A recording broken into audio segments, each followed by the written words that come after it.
بسم اللہ الرحمن الرحیم۔ السلام علیکم، میں ہوں شیراز احمد شیرازی اور آپ دیکھ رہے ہیں وائس آف بٹگرام۔ ناظرین، جو ہماری یوتھ ہے، جو ہمارے نوجوان ہیں، وہ کسی بھی معاشرے کے کریم ہوتے ہیں، لیکن افسوس کے ساتھ کہنا پڑتا ہے کہ نہ تو ہمارے نوجوانوں کی سمت واضح ہے اور نہ درست۔ اخلاقی گراوٹ آپ دیکھ سکتے ہیں جو بہت حد تک ہمارے معاشرے میں پائی جاتی ہے۔ بے حیائی کا ہمارے معاشرے میں پیرا ہے، لیکن اقبال رحمۃ اللہ علیہ نے پھر بھی ہمارے نوجوانوں کو شاہین اور عقاب سے تشبیہ دی ہے۔ علامہ محمد اقبال نے فرمایا تھا کہ محبت مجھے ان جوانوں سے ہے ستاروں پہ جو ڈالتے ہیں کمند۔ ناظرین، آج کے اس پروگرام میں ہم بات کریں گے نوجوانوں کے مسائل اور ان کے حل کے لیے۔ ہمارے ساتھ ہمارے اسٹوڈیو میں موجود ہے نوجوان مذہبی اسکالر، سوشل ورکر، الکتاب فاؤنڈیشن کے CEO، جو کہ جامعۃ العلوم الاسلامیہ بنورا ٹاؤن سے فارغ التحصیل ہے، جناب مفتی ضیاء الاسلام ٹکریوی صاحب ہمارے ساتھ موجود ہیں۔ سر، بہت بہت شکریہ، ویلکم ٹو دا شو۔ آپ سے میرا پہلا سوال ہے مفتی صاحب، نوجوانوں کی بے روی کے اسباب آپ کی نظر میں کیا ہے؟ بسم اللہ الرحمن الرحیم۔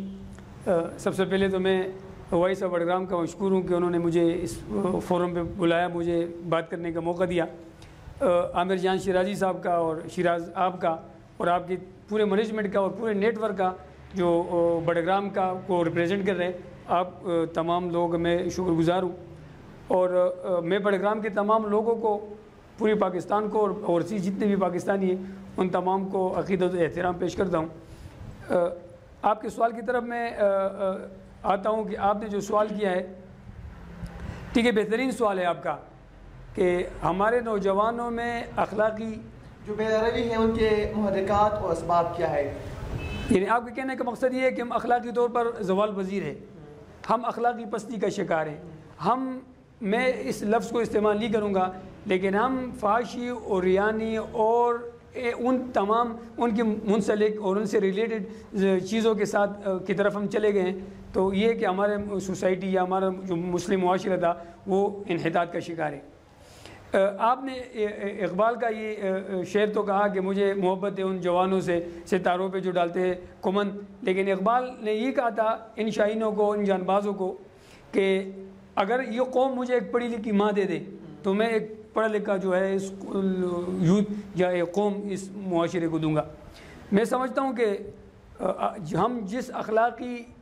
اقدار کے بلندیوں پر تھے، میں سمجھتا ہوں کہ اس میں 50% ہم بیک فٹ ہو گئے ہیں۔ تو اس کی کیا محرکات ہیں، میں سمجھتا ہوں کہ اس پر بھی ہم آگے بات بھی کریں گے۔ اور اخلاقی طور پر تو ہمیں ہمارے دین نے، ہماری شریعت نے، ایک مہذب معاشرے نے بھی تعلیم دی ہے۔ آپ صلی اللہ علیہ وسلم نے فرمایا کہ دنیا میں سب سے بہترین آدمی وہ ہے کہ جس کے اخلاق سب سے بلند و بالا ہو۔ تو میں سمجھتا ہوں کہ اخلاق جو ہے یہ ادب کی پہلی سیڑھی اور یہ بنیاد ہے۔ مفتی صاحب، آپ کے خیال میں جو پاکستانی نوجوان ہیں، یوتھ ہے، ان کو کن چیلنجز کا سامنا ہے؟ دیکھیں کہ نہیں تیرا نشیمن قصر سلطانی کی گنبد پر تو شاہین ہے۔ اب یہ ہے کہ وہ پہاڑ بھی موجود ہے، وہ چٹان بھی موجود ہے، لیکن شاہین نہیں ہے۔ دیکھیں پرواز تو دونوں کا جو ہے اسی ایک فضا میں برابر ہے، لیکن گرگس کا جہاں ہو اور شاہین کا جہاں ہو۔ ہم نے جو گرگس اور شاہین کا جو کنسیپٹ دیا تھا یہ علامہ اقبال نے دیا ہے، ٹھیک ہے، لیکن اس وقت انہوں نے ایک فرضی طور پر دیا، اور ہم نے یہاں حقیقی طور پر دیکھا کہ جو ہمارے نوجوان تھے جن کے لیے علامہ اقبال نے یہ سارے خواب دیکھے تھے اس ملک کے لیے اور ملک کے نوجوانوں کے لیے، میں سمجھتا ہوں کہ اس خواب کو شرمندہ تعبیر ہوتا وہ میں نہیں دیکھ رہا، بجائے اس کے کہ ہم 70 دہائی ہو گئے، 70 سال ہو گئے کہ یہ پاکستان ہمارے وجود میں آیا، اور ہم آج تک یہ قوم نہیں بن سکے، تو ہم ایک بہتر معاشرہ کیسے ڈیولپ کر سکیں گے؟ بالکل۔ بحیثیت ایک نوجوان کے کیا سمجھتے ہیں کہ وہ کون سی ایسی اتھارٹیز ہیں جن کے استعمال سے آپ معاشرے میں اپنا کردار ادا کر سکتے ہیں اور معاشرے کو ایک پازیٹیو میسج جو ہے وہ آپ پرووائڈ کر سکتے ہیں؟ دیکھیں، ریاست، ملک یہ ایک ماں ہے، ٹھیک ہے، ان کی رسپانسبلٹی ہے۔ میں سمجھتا ہوں کہ اگر ہمارے نوجوانوں کو بنیادی طور پر ایک بہترین تعلیمی، ایک بہترین تربیتی نظام دیا جائے، ایک جیسا نصاب تعلیم دیا جائے،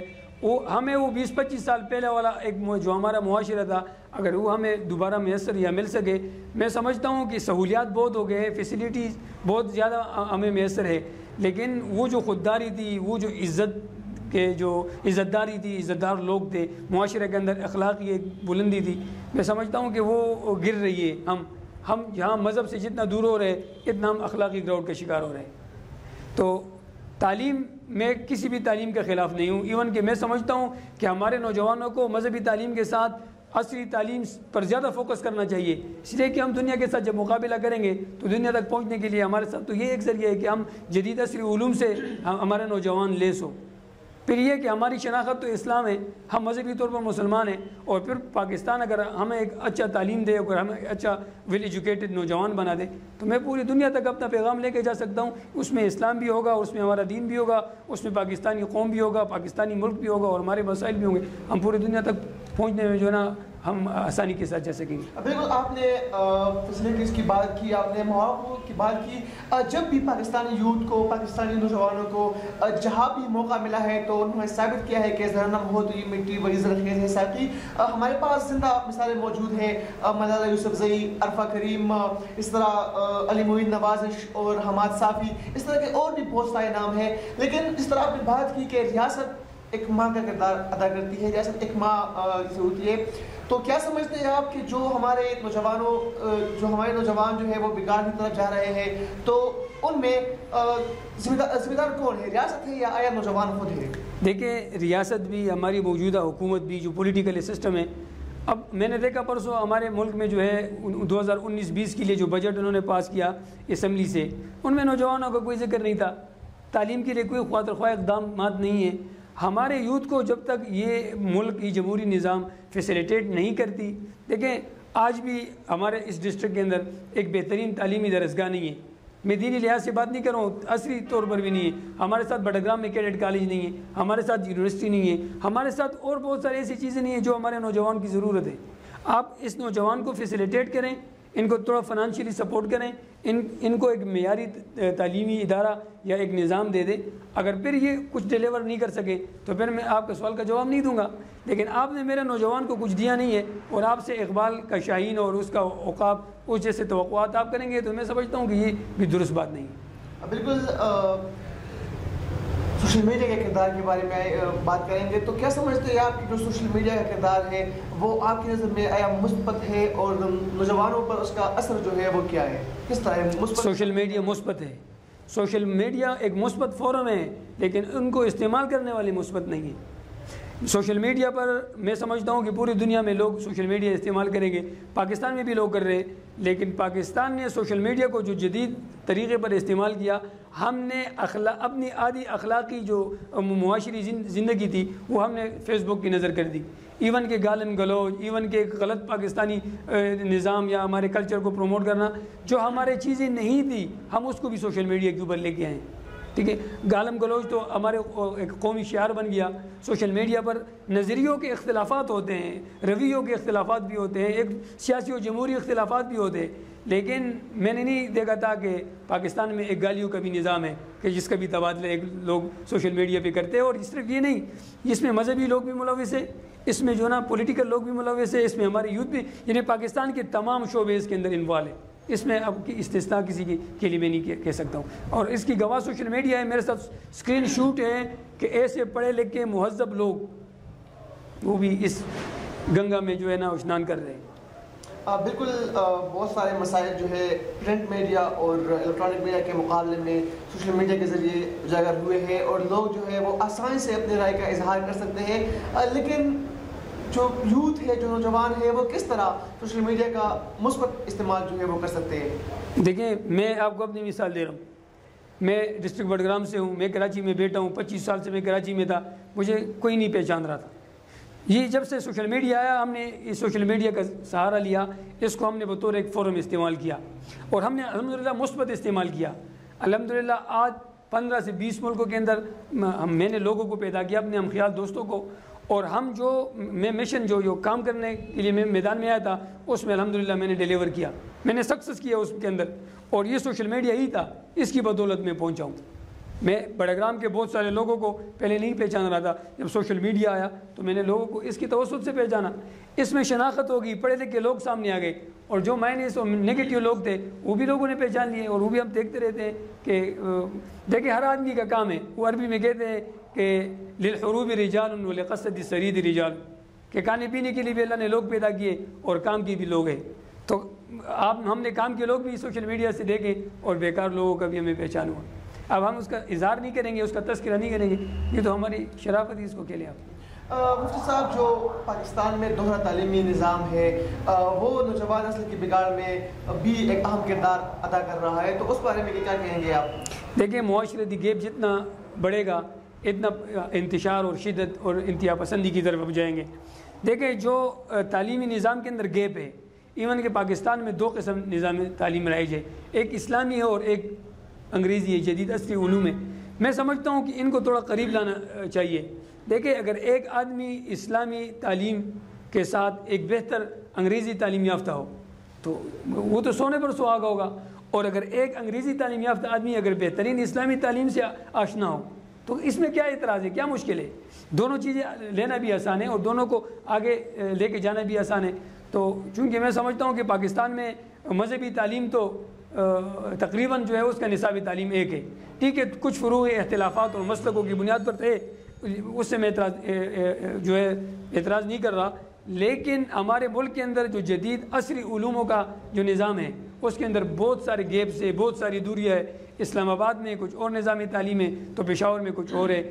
پختونخوا میں کچھ اور ہے تو سندھ میں کچھ اور ہے، پنجاب کا کوئی اور نظامی تعلیم ہے اور بلوچستان کا اور۔ اگر ہم پاکستان ان چاروں صوبوں کو مانتے ہیں تو ان چاروں صوبوں میں یکساں نصابی تعلیم ہونا چاہیے، تاکہ تمام لوگ جو ہے جب ہم ایک جگہ اکٹھے ہو اور ہم ایک جگہ ہو تو پھر ہم ایک پاکستانی کا ثبوت بھی دے سکیں۔ مفتی صاحب، یہ کیوں نہیں ہو سکتا کہ ایک مدرسے سے جب ایک عالم نکلتا ہے تو وہ ساتھ ڈاکٹر بھی ہو، یا ایک یونیورسٹی سے ایک اسکالر نکلتا ہے تو وہ ساتھ مولوی بھی ہو، تو اس طرح کیوں نہیں ہو سکتا؟ دیکھیں اس طرح ہے، میں آپ کے سامنے ایگزامپل ہوں، میں نے ایک ٹاپ لیول کا اسلامی تعلیم حاصل کیا، پاکستان کے بہترین اسلامی تعلیمی اداروں میں پڑھا ہوں، الحمدللہ میں ایک پرائیویٹ عصری اسکول چلا رہا ہوں، ایک سوشل نیٹ ورک جو ہمارا ہے وہ تو میں نے اس نظام کے لیے بنایا، الکتاب آرگنائزیشن عصری علوم کے لیے، اس میں ہم کوئی مذہبی تعلیم نہیں دے رہے، اس میں ہم اسکول پر پڑھا رہے ہیں، یہی آپ کے سبجیکٹ جو ہے اسی پر میں کام کر رہا ہوں۔ تو میں ایک مذہبی بیک گراؤنڈ رکھتا ہوں، ایک مذہبی تعلیم یافتہ آدمی ہوں، لیکن میں عصری علوم پہ کام کر رہا ہوں، اور ساری دنیا کو پتہ ہے کراچی میں میرا پرائیویٹ اسکول۔ لیکن مدرسے سے تو ابھی تک کوئی بی ایس ماس کمیونیکیشن نہیں نکلا، بی ایس کیمسٹری والا نہیں نکلے ہیں، دیکھیں نکلے ہیں۔ آپ کراچی نہیں آئے، یہ جو ہمارے مفتی عدنان کا کخیل صاحب ہے، آپ اس کو جانتے ہیں، جامعۃ العلوم الاسلامیہ بنور ٹاؤن کے پڑھے لکھے آدمی ہیں، بہترین لوگ۔ یہ اسمبلی میں کسی کا نام اس لیے نہیں لوں گا کہ بہت سارے مذہبی لوگ وہ سیاسی پارٹیوں کے اندر ہے، ہو سکتا ہے کہ پھر میرا جو ہے وہ غیر جانبدارانہ جو ہے وہ شناخت جو ہے وہ متنازع ہو جائے۔ ایسے بہت سارے لوگ میں آپ کو بتا سکتا ہوں کہ وہ مدرسے سے پڑھے لکھے لوگ ہیں، اسلامی تعلیم یافتہ لوگ ہیں، لیکن انہوں نے معاشرتی نظام کے اندر بھی ڈیلیور کیا ہے، ٹھیک ہے، ان کو موقع نہیں دیا گیا۔ آپ نے مدرسے کے پڑھے لکھے آدمی کو اس کی ایک شناخت، آپ کو اس کے لیے جو کنسیپٹ بنایا، آپ وہ اپنا کنسیپٹ درست کریں، ان کو ایک موقع دیں معاشرے میں ڈیلیور کرنے کے لیے، آپ اس کو آزادانہ طور پر ایکٹیویٹی کرنے دیں۔ میں سمجھتا ہوں کہ اگر مسجد کا پیشی امام اگر آپ اس کو فیسیلیٹیٹ کرے اور ایک مثبت اس کے لیے ایک میدان کا انتخاب کرے تو اس کے اندر بہترین صلاحیتی ہوتی ہے اور وہ بہتر ڈیلیور کر سکتے ہیں معاشرے کے لیے۔ ان صاحب بہت ساری باتیں ہم نے کی، اب چونکہ آپ کا تعلق بڑگرام سے ہے اور بڑگرام کے لیے ایک درمندانہ دل رکھتے ہیں، تو بڑگرام کے یوتھ، بڑگرام کے نوجوان جو ہے ان کو بھی بہت سارے مسائل کا سامنا ہے۔ یہاں پر نہ بڑگرام کے پلیئرس کے لیے گراؤنڈ ہے، نہ یہاں پر ہسپتال میں کوئی فیسلٹیز یہاں پر موجود ہے، نہ کوئی ایجوکیشن کی فیسلٹیز موجود ہے، تو بڑگرام کے بارے میں کیا کہیں گے آپ؟ دیکھیں آپ کا جو یہ سوال ہے بڑگرام کے حوالے سے، چونکہ میں بھی بڑگرام سے میرا تعلق ہے اور میری شناخت بھی بڑگرام کے ساتھ ہے، بڑگرام میرا حصہ ہے اور میں بڑگرام کا حصہ ہوں، اور جتنے بھی لوگ ڈسٹرکٹ بڑگرام سے تعلق رکھتے ہیں، یہ بڑگرام ہمارا ایک مشترکہ گھر ہے، ٹھیک ہے، میں اس کو اپنا گھر سمجھتا ہوں۔ بڑگرام میں بہت ساری چیزیں نہیں ہیں، میں نے آپ کو بولا کہ یہاں انفراسٹرکچر کی ضرورت ہے، میں یہ ایک سیاسی بیان میں نہیں دے رہا ہوں، میرا سیاسی پارٹی سے تعلق میں نہیں ہے، لیکن ایک معاشرتی طور پر، ایک سماجی طور پر ان چیزوں کی ضرورت میں محسوس کر رہا ہوں۔ ہمارے ساتھ ایک بہترین روڈ کا نظام نہیں ہے، نہ ہمارے کمیونیکیشن جو ہوگا ضلع بڑگرام کو آپ کس طرح کمیونیکیٹ کریں گے جب آپ ان کے لیے راستے بنائیں گے, جب ہماری معاشرت ایک ہوگی, ہم بازار ایک جگہ آئیں گے, ہم کاروبار کے لیے آسانی کے ساتھ آ جا سکیں گے. بہت سارے پرابلم ہیں, ہمارے روڈ جگہ جگہ خراب ہے. ٹھیک ہے, سی پیک کے حوالے سے میں بات نہیں کروں گا, وہ تو ابھی انڈر کنسٹرکشن ہے اور اس کا سسٹم ہی الگ ہے, وہ تو پاکستانی حکومت ہی نہیں بنا رہا. جو ہمارا اپنا نظام ہے, یہ مین شاہراہ قراقرم ہے, یہ ایک بہترین روڈ ان کو ہونا چاہیے. یہ الائی کی طرف جاتا ہے اور آگے بیشام کی طرف اور دیگر علاقوں کی طرف جا رہا ہے, لیکن بٹگرام کے انٹرنلی جو روڈز ہیں ان کی حالات بھی خستہ ہے. اور میں سمجھتا ہوں کہ بٹگرام میں ایک یونیورسٹی بھی ہونی چاہیے, بٹگرام میں ایک کیڈٹ کالج بھی ہونا چاہیے, یہاں سپورٹس کے حوالے سے ایک بہترین گراؤنڈ بھی ہونا چاہیے, ایک اسٹیڈیم بھی ہونا چاہیے. بٹگرام کے اندر ایک بہترین جو ہے اسپتال بھی ہونا چاہیے, تاکہ ہمارے لوگوں کو ڈی ایچ کیو کے اندر سہولیات نہیں ہیں. ہمارے ممبر نیشنل اسمبلی نے کہہ رہے ہیں کہ ہمارے سارے لوگ بٹگرام سے ریفر ہو کر ایبٹ آباد آ رہے ہیں. ہم ایک ضلع کے لوگ ہیں, ہمارے ساتھ ساری چیزیں ہیں, تو ہمارے ساتھ اپنے وسائل کیوں نہیں ہیں؟ ڈی ایچ کیو کے علاوہ ہمارے ساتھ ایک بہترین جو ہے ایک اسپتال ہمارے لوگوں کے لیے ہونی چاہیے, ایک بہترین یہاں ایک گراؤنڈ ایک اسٹیڈیم ہونی چاہیے, ایک بہترین یونیورسٹی ہونی چاہیے, یہاں ایک بہترین کیڈٹ کالج ہونا چاہیے. اور ہمارے لوگوں کے لیے بہت سارے ایسی چیزیں ہیں کہ جس کی ہماری معاشرتی ضروریات ہے, اس کو پرووائڈ کرنا وفاقی حکومتوں کا کام ہے, تو وہ اپنی ذمہ داری پورے کریں. صوبائی حکومتوں کی جو ضروریات ہیں وہ صوبائی کریں, اور جو ضلعی حکومتوں کا کام ہے یہ سارے مل کر اگر اپنے اپنے حصے کے ایمانداری کے ساتھ کام کریں گے تو میں سمجھتا ہوں کہ بٹگرام سیاحتی طور پر سوات اور مری اور کلیات اور کاغان کو پیچھے چھوڑ دے گا, اور انشاءاللہ یہ ٹاپ پہ جائے گا. بالکل, آپ نے سیاحت کی بات کی تو بہت سارے یہاں پر سیاحتی مقامات ہیں, گلے میدان ہے, وادی چوڑ ہے, چیل ہے, بریجا ہے, تو وہاں پر اس لیے سیاح نہیں جاتے کیونکہ وہاں پر راستے نہیں ہے, وہاں پر روڈ کی فیسلٹیز نہیں ہے. تو اگر ہمارے منتخب نمائندے تھوڑی سی بھی توجہ دے تو وہ علاقے ایکسپلور ہو سکتے ہیں, وہاں سے ہم کثیر تعداد میں انکم جنریٹ کر سکتے ہیں. تو بٹگرام کی سیاحت کے حوالے سے کیا کہیں گے؟ دیکھیں, سیاحت میں عامر جہان شیرازی کا شکریہ ادا کرتا ہوں کہ انہوں نے بہت سارے سیر و ثقافت کے حوالے سے جو انہوں نے انکریج کیا بٹگرام کو, اس کو شناخت دی. ہم نہیں جان رہے تھے, بہت سارے اور لوگ بھی نہیں جانتے تھے. بٹگرام کے اندر انہوں نے الائی کے مختلف مقامات کو پکچرائز کیا, اس کی عکس بندی کی, اس کو سوشل میڈیا کے حوالے کیا, ہم نے دیکھا. جس طرح آپ نے کہا چوڑ جو بہت بڑی چراگاہ ہے, اس کی طرح گلے میدان ہے, اس طرح وہ بلیجا ہے, اس طرح یہ پیچھے جو ہمارے شملائی کی طرف یہ جو ویوز ہے, اس طرح ہمارے اس طرف جو ہمارے ٹکری کی طرف, یہ جتنا بھی آپ اس کی انوائرمنٹ دیکھیں گے میں سمجھتا ہوں کہ اس سے خوبصورت اور نیچرل حسن کسی اور علاقے کے اندر نہیں ہے. ایون کہ ہمارے دوستوں نے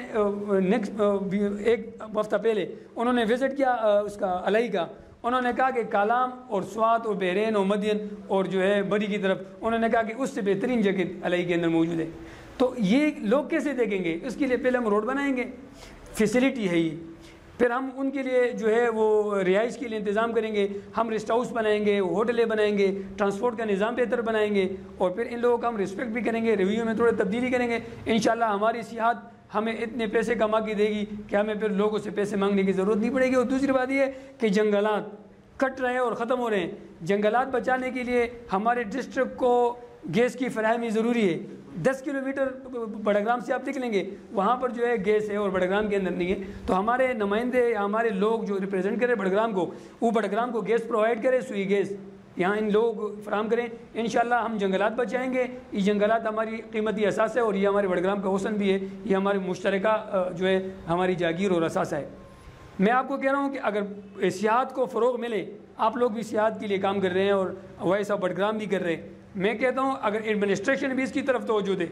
ہم بہت سارے پیسے بھی کما سکتے ہیں. یہ جو لوگ آئیں گے سیر و سیاحت کے لیے, یہ اسٹے کریں گے نا ہوٹل میں, ہوٹل ہمارا ہوگا, ان کو کھانا ہم دیں گے, ان کو ٹرانسپورٹ ہم دیں گے, تو یہ ہم سے کاروبار بھی ہے. یہ سارے پیسے جب ہم جمع کریں گے اکنامی کے لیے طور پر بھی ہمارے لوگ جو ہے نا خوشحال ہوں گے, اور اس سے ہمارا کاروبار بھی ترقی کر سکے گا. مفتی صاحب, آپ نے سوئی گیس کی بات کی تو دیش کے اندر لوگوں کا یہ چاند یہاں نہ نکلا کر, وہ تو ہم پہ الحمدللہ حرام ہے.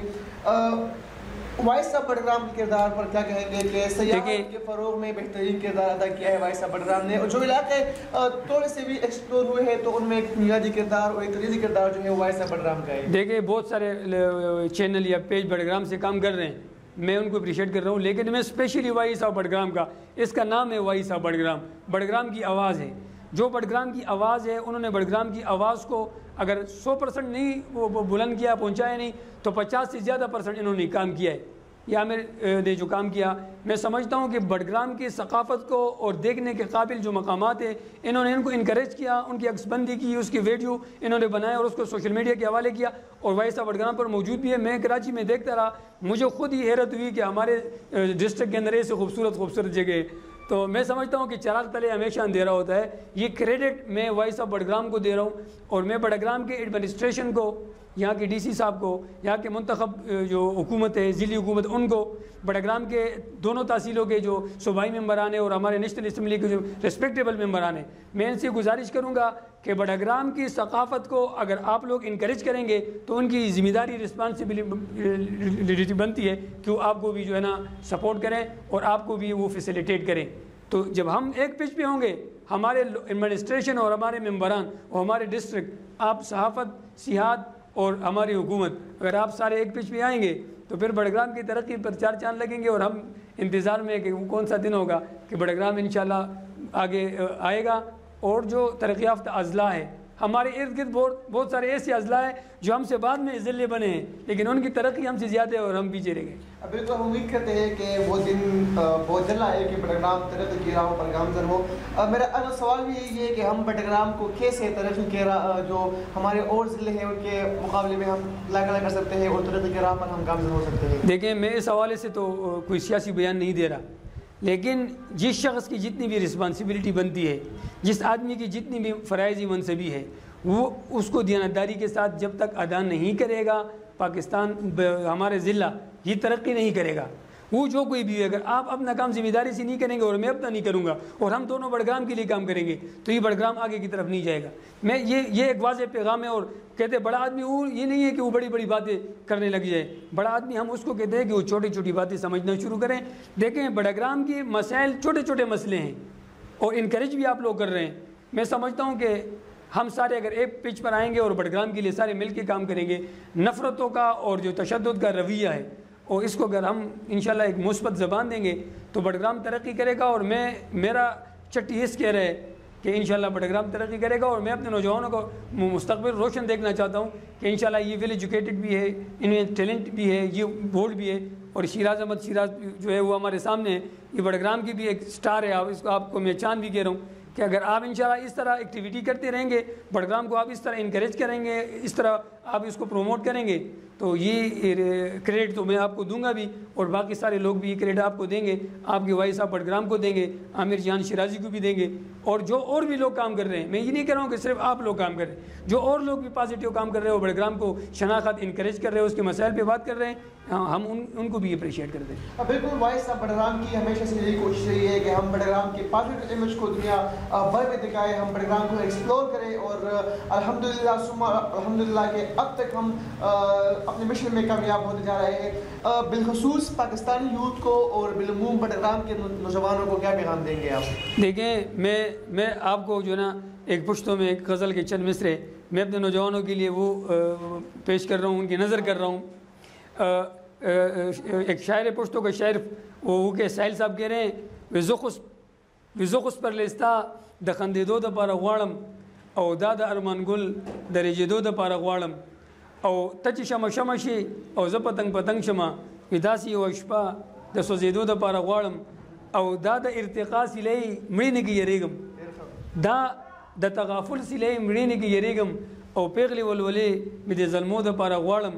او بیا وهم ساحل پتري په خپل ټوټې ټوټې کچکول بخیر د پښتنو نه د پښتو دپاره غواړم۔ زبردست۔ لاسٹ میں